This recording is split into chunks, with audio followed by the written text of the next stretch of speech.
ஆத்தங்கரமுல்லா மொட்டு பூத்துருச்சி வெக்க விட்டு ஆசையில தொட்டு புட்டேன் நெஞ்சுக்குள்ள ஜல்லி கட்டு புடிவாரமானே ஒரு கடிவாளம் போட்டேன் மலை நாட்டு தேனே ஒன்ன மடி மேல சாச்சேன்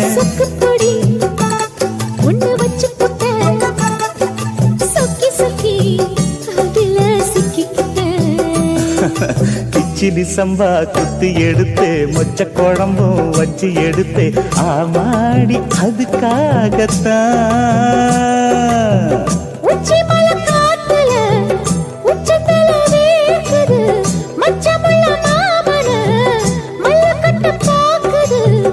பக்கம் வந்து வருது பக்கம்